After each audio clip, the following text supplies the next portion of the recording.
السلام عليكم ورحمة الله وبركاته. وعليكم السلام ورحمة الله وبركاته. كيف أنت يا أخي الكريم؟ الحمد لله الحمد لله. وكيف أنت؟ الحمد لله أنا بحال طيب أيضا. يا أخي إلى أين تذهب؟ أذهب إلى المقبرة لأزور قبور أبويني. أتذهب معي؟ سأذهب معك. السلام عليكم يا أهل القبور.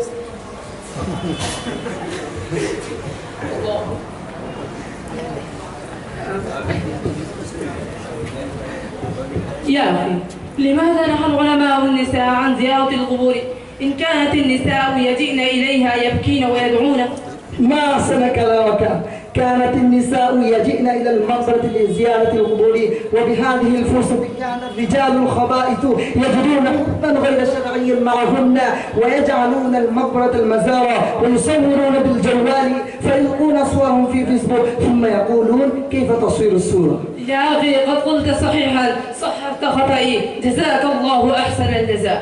يا أخي كثير الناس في ضلالة مثلي، كيف يمنع الناس عن هذه الضلالة؟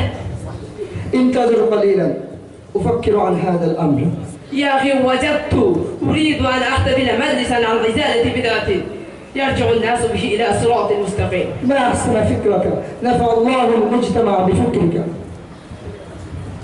السلام عليكم ورحمة الله وبركاته. أيها الحاضرون الكرام، الآن يجيء أمامنا بنشيد الإسلامي محمد السحل أحمد. السلام عليكم ورحمة الله وبركاته. যারা মাজার গিয়ে সিজদা করে বাবার কাছে সন্তান চায় রে, বাবার পাও দুয়া পানি খাইয়া ঈমান আমল সব হারাইছে। যারা মাজার গিয়ে সিজদা করে বাবার কাছে সন্তান চায় রে, বাবার পাও দুয়া পানি খাইয়া ঈমান আমল সব হারাইছে। ওই সব ভণ্ড পীর মুরিদরাই ইবলিস শয়তান, ওরা মানে না কোরআন, ওরা ভণ্ড মুসলমান, ওরা মহা শয়তান। ওদের বাবা কেবলা বাবা, ওদের বাবা লেন্টা বাবা। ماذا يقول في نشيدي؟ لماذا تنشئ الاختلاف بين الناس؟ هل علمنا الإسلام هذه؟ اسكت يا أيها الغشاش. يقول الناس يغلب السارقون بالقوة. لا ننشئ الاختلاف بين الناس، بل تصفون الأمور وتزينوها وتجعلون العالية. أليس هذه بالبدعة؟ ألا تعرف أن رسول الله صلى الله عليه وسلم ماذا قال عن بدعة؟ قال رسول الله صلى الله عليه وسلم في حديث الشريف: كل بدعة ضلالة وكل ضلالة في النار. وجاء في حديث آخر قال رسول الله صلى الله عليه وسلم: لا تتخذوا القبور المساجد. يا أخي لا تسمع كلامه ولا تغضب عليه، واعف عنه لأنه ما فهم. نعرف جميعا أنها بدعة وهذه من الإثم وفيها سخط الله، ولكن ما نفعل؟ إنها حرفتنا ونكتسب بها. أيها الشيخ أريد أن أقول لك قولا. نعم قل.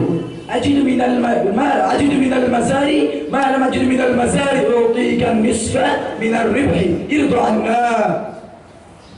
لا حول ولا قوة إلا بالله.